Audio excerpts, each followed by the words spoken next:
Give me your thoughts on the modern dating market. Well, I'm too old to really have any thoughts on it in some sense. Not from a personal perspective.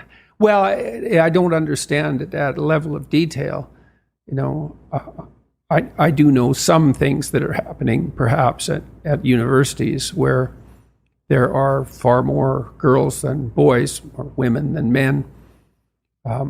What happens in those institutions, this is what it looks like anyways, possibly. So females are hypergamous, which means they'll mate across and up hierarchies, socioeconomic hierarchy, but competence hierarchy is really at the bottom of it. And so when you set up a situation where there's far more women than there are men in a given domain, say where mate selection can take place, most of the men still don't do very well because most of them are still rejected by women.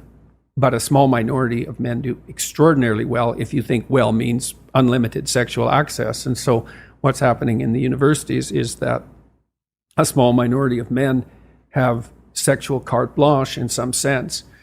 And most men are in the same position that most young men are always in, which is they're in a state where they're not particularly desirable to women.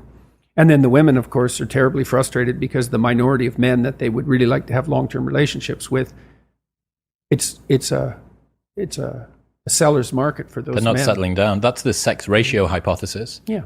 And the reverse happens, right? That you see whoever the more scarce sex is gets to determine the rules of the game. Mm-hmm. So the men, if they are in high demand because there's short supply, you get more short-term mating. Yeah. You get an increase in relationship dissatisfaction from women. And when the reverse happens, you get more dates before sex. You get more long-term mating. You also get more sexual violence in that situation as well, when there is a surplus of men and a scarcity of women.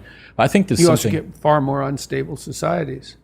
I was pilloried a few years back for my comments about enforced monogamy because they were taken out of context and twisted in exactly the way that things like that get twisted now. But what did you mean by that?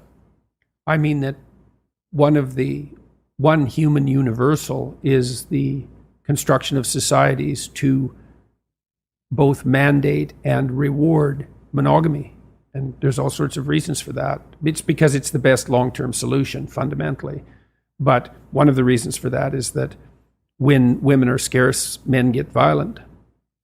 Now, that was read to say, well, I thought that the society should be distributing women to undeserving men, which is, of course, absolutely and utterly preposterous and bears no relationship whatsoever to anything I ever said or thought, or anything anyone sane would ever think or say, or has ever thought or said. Because I don't know anyone politically ever who was insane enough to think that the state should distribute women to men. Like, that's just never happened. So to be accused of that belief and then for that to, be put forward as a credible representation of what I thought was just one of the preposterous things that has happened to me. It's an unfortunate name, enforced monogamy, because it's a term from anthropology, right? But what you mean is culturally celebrated monogamy, culturally and norms that are supporting people and raising that up as an institution. Supporting and punishing, both, but mostly supporting. I mean, the punishing is that there's a moral disapproval applied to, say, cheating, right? To adultery, to especially running around behind your partner's back if you're married, particularly that. But even if you're in a long-term stable relationship.